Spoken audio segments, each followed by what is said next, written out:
আসসালামু আলাইকুম রহমতুল্লাহি ওবরকাতুহ। সম্মানিত দর্শক, ডক্টর মোহাম্মদ ইউনূসের সরকারের ভবিষ্যৎ কি? তার কার্যকাল আর কতদিন অব্যাহত থাকবে? তিনি কি আজীবন থাকবেন?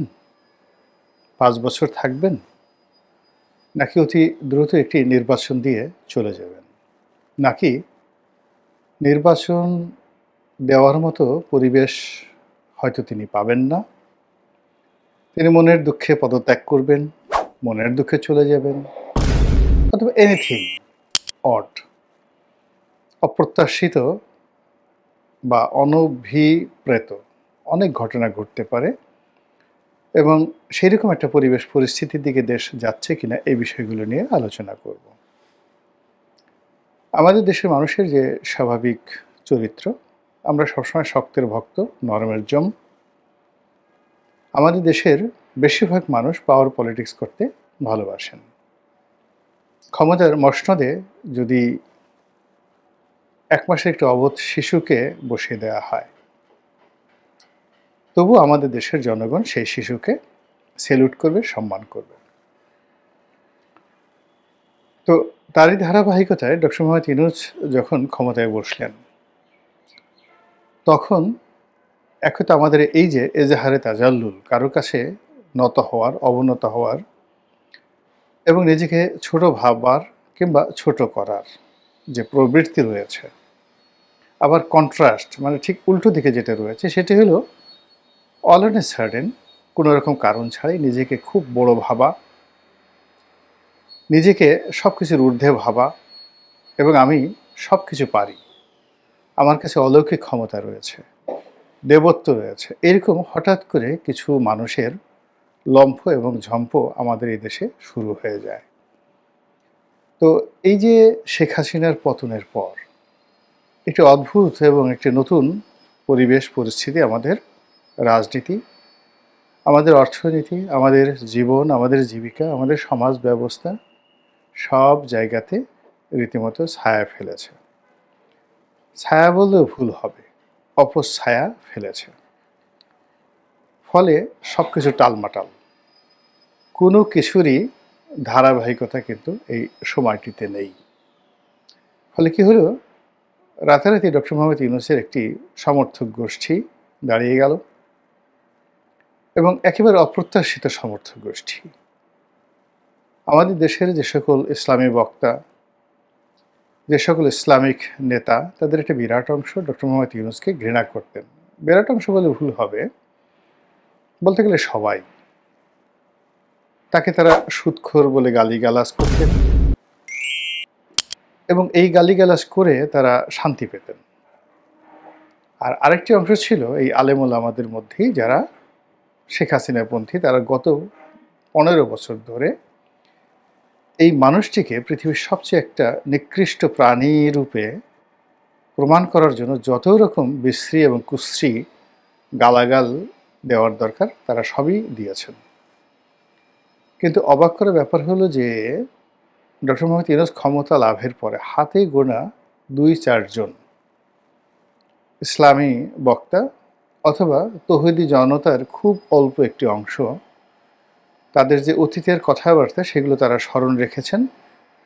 অনেকে চুপচাপ থেকেছেন বা রয়েছেন, বা অনেকে হালকাভাবে ডক্টর মোহাম্মদ ইউনূসকে একেবারে মোলায়েম স্বরে তাকে স্মরণ করিয়ে দেওয়ার চেষ্টা করছেন যে তিনি আসলে এইরকমই।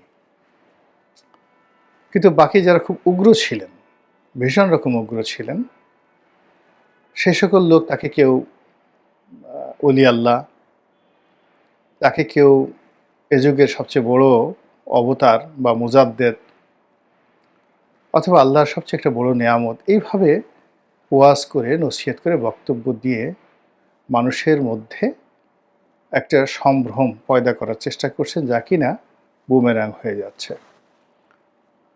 যারা এই সকল কথাবার্তা বলছেন তাদের গ্রহণযোগ্যতা কমে যাচ্ছে, জনপ্রিয়তা কমে যাচ্ছে এবং ওয়াজের ময়দানে তাদের যে গ্রহণযোগ্যতা ছিল এবং তাদের যে একটা ভ্যালু ছিল, ফেস ভ্যালু ছিল, এটাও কিন্তু মারাত্মকভাবে কমে যাচ্ছে। এইগুলো একটা গ্রুপ। দ্বিতীয় আরেকটি গ্রুপ হলো যে এখানে কিংস পার্টি গঠন হচ্ছে।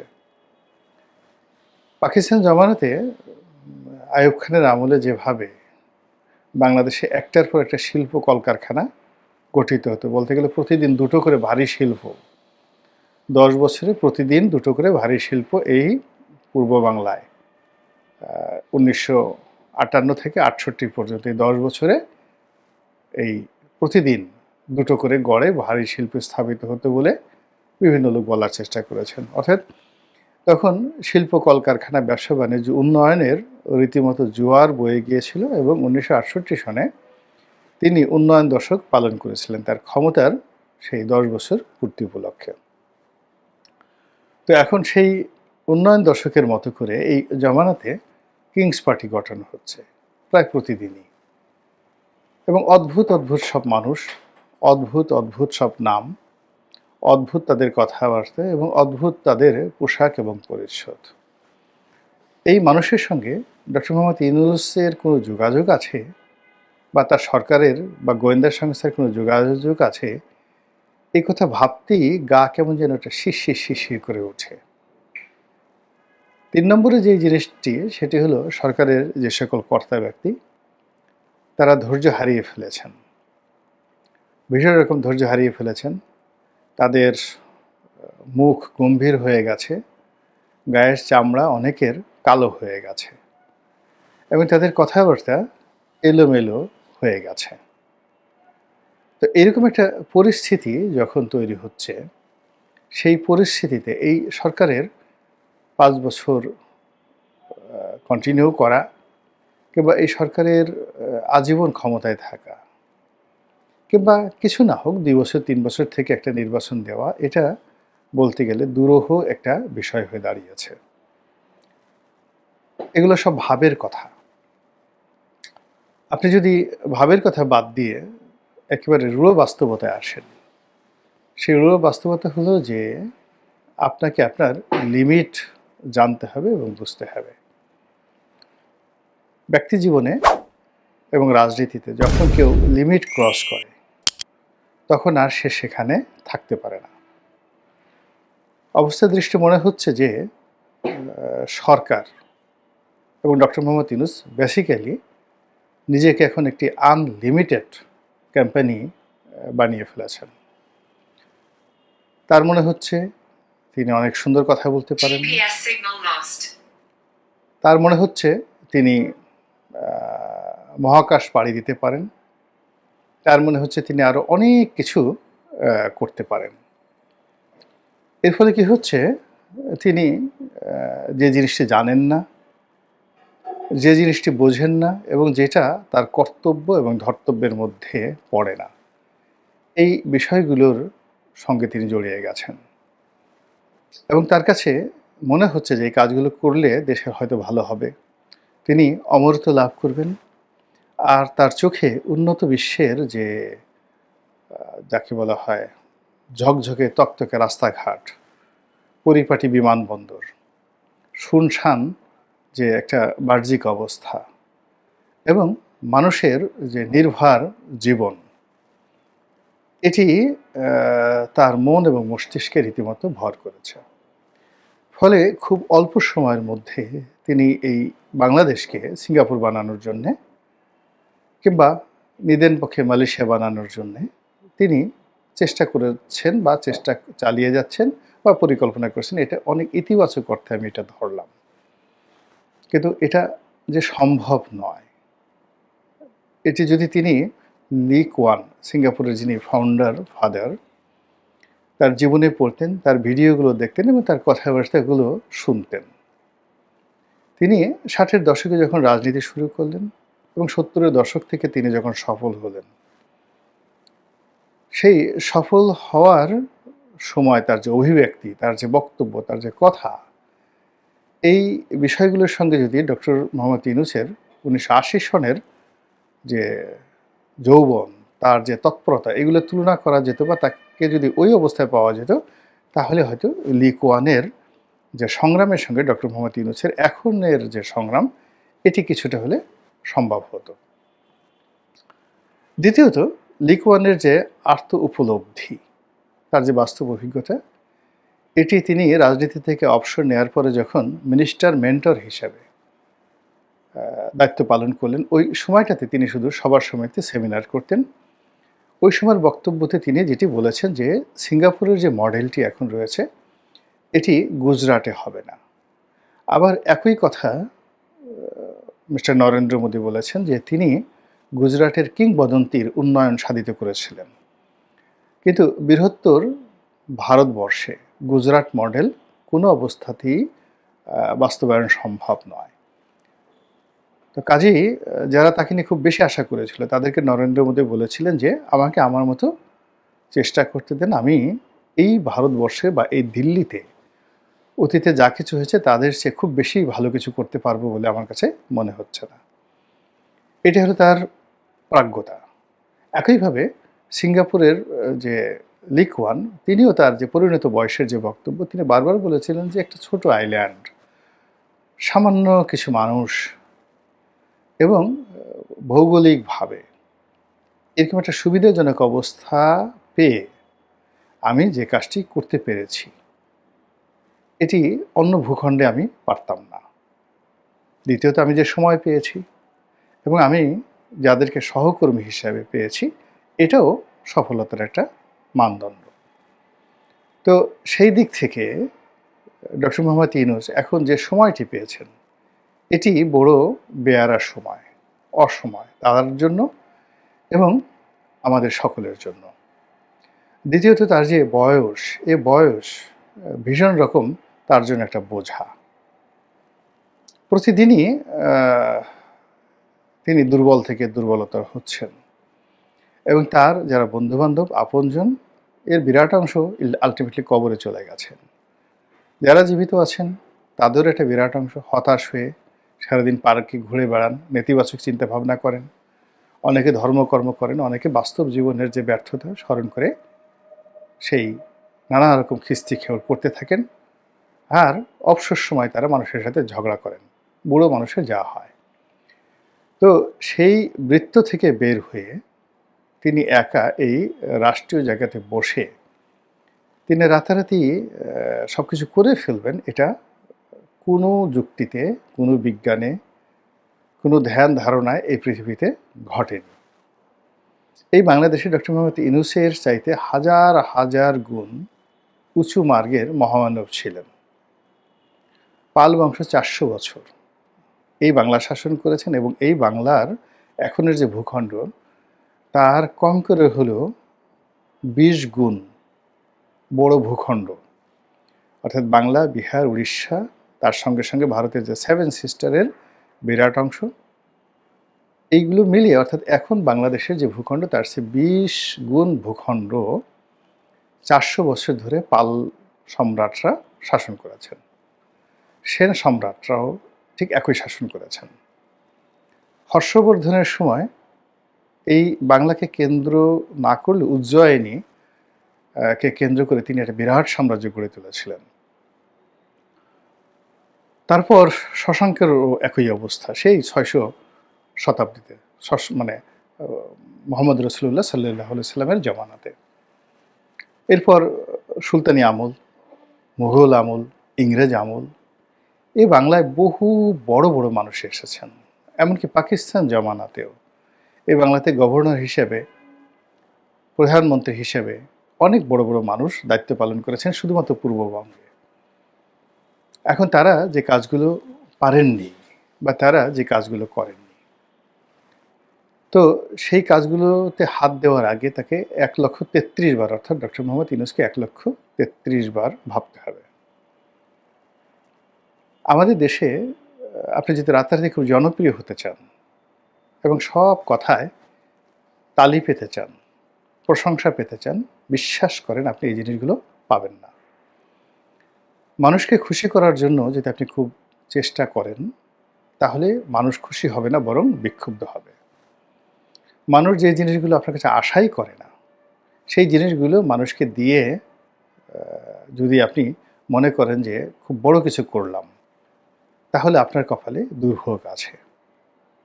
শেখ হাসিনাকে দিয়ে চিন্তা করেন, এই মেট্রো রেল, রূপপুর পারমাণবিক কেন্দ্র, পদ্মা সেতু, কোনো কিছুরই দরকার ছিল না। এই কাজ করতে গিয়ে তার অহংকার বেড়েছে, এই কাজ করতে গিয়ে সরকারের দুর্নীতি বেড়েছে, ব্যাপ্তি বেড়েছে, দলের মধ্যে সুবিধাভোগী শ্রেণী তৈরি হয়ে গেছে এবং তার যে মূল রাজনৈতিক যে থিম, এটার থেকে তিনি সম্পূর্ণ আলাদা হয়ে গেছেন। ফলে কি নির্মম এবং নিষ্ঠুরভাবে সেখান থেকে তাকে চলে যেতে হয়েছে। তো ডক্টর মোহাম্মদ ইউনূস এবং তার যারা সহকর্মী, তারা মূল্য নিয়ন্ত্রণ করতে পারছেন না, সরবরাহ ব্যবস্থা ঠিক করতে পারছেন না, ব্যবসা বাণিজ্য ঠিক করতে পারছেন না, মানুষের দৈনন্দিন জীবনে নিরাপত্তা দিতে পারছেন না, মব ঠেকাতে পারছেন না, এমনকি নিজেদের বাসস্থান যমুনা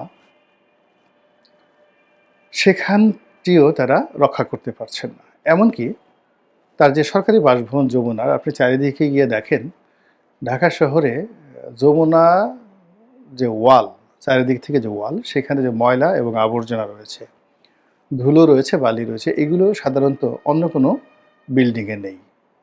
তো যে মানুষ তার নিজের বাড়িটা ঠিকমতো পরিষ্কার রাখতে পারে না, পরিচ্ছন্ন রাখতে পারেন না, তিনি চট্টগ্রাম বন্দরকে সিঙ্গাপুর পোর্ট অথরিটির হাতে দিয়ে এটিকে সিঙ্গাপুরের আদলে একটা পোর্ট গড়ে তুলবেন, তারপরে এটিকে একটা বিশ্বমানের বন্দর গড়ে তুলবেন এবং চট্টগ্রামকে তিনি যাকে বলা হয় বাংলাদেশের হার্ট বর্ণনা করে, এই হার্ট তিনি সিঙ্গাপুরের ডাক্তার এনে চিকিৎসা করাবেন। এটা অসম্ভব বিষয়। এই যে আরাকান রাজ্যে যে সমস্যা, রোহিঙ্গাদের সাথে যে সমস্যা, এই সমস্যা তো আজকের নয়, এই সমস্যা মুঘল আমলের। শায়েস্তা খান যে সমস্যার সমাধান করতে পারেননি, তার ছেলে বুজুর্গ উমেদ খান যে এই সমস্যার সমাধান করতে পারেননি। তারপর ইংরেজ জমানাতে লর্ড ক্যানিংয়ের মতো মেধাবী শাসক এই সমস্যার সমাধান করতে পারেননি। লর্ড হার্ডিঞ্জের মতো, যিনি ওই পদ্মা নদীর উপর ওই সময়টাতে ব্রিজ তৈরি করেছিলেন, তার মতো লোক এই সমস্যার সমাধান করতে পারেননি। তো সেই সমস্যাটা তিনি সমাধান করে ফেলবেন, সেখানে মানবিক করিডোর দিবেন।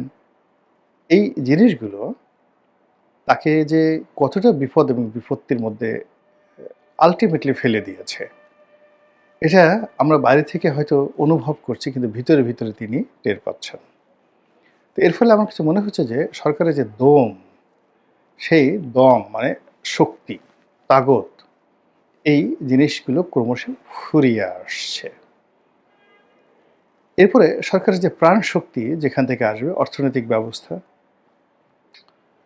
এবং আমলাতন্ত্রের যে কৌশল এবং আইনশৃঙ্খলা রক্ষাকারী বাহিনীর সহযোগিতা এবং সরকারের যে গোয়েন্দা বিভাগগুলো রয়েছে, সেই গোয়েন্দা বিভাগগুলোর একেবারে যাকে বলা হয় সহযোগিতা, এটি তিনি প্রথম দিন থেকে পাচ্ছেন না এবং এখন পর্যন্ত তার কোনো লক্ষ্য নেই পাওয়ার। অথচ এই জিনিসগুলো, অর্থাৎ গোয়েন্দা রিপোর্ট ছাড়া, গোয়েন্দা বাহিনীর সহযোগিতা ছাড়া এবং গোয়েন্দা কর্মকর্তাদের যাকে বলা হয় তার পক্ষে স্বতঃস্ফূর্ত যে পারফরমেন্স বলা হয়, সেই পারফরমেন্স কনফার্ম না করা পর্যন্ত তার পক্ষে আসলে তার যে দুরাশা, উচ্চাভিলাষ, এগুলো তো দূরের কথা, তার যে দৈনন্দিন কর্মকাণ্ড, এই দৈনন্দিন কর্মকাণ্ডই চালানো সম্ভব নয়।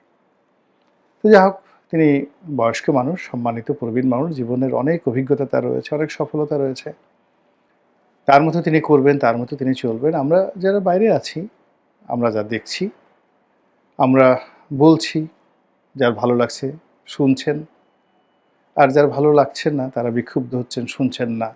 এটাই গণতন্ত্র। মহান আল্লাহ আমাদের সবাইকে হিদায়াত দান করুন এবং হেফাজত করুন। আসসালামু আলাইকুম ওয়া রাহমাতুল্লাহি ওয়া বারাকাতুহু।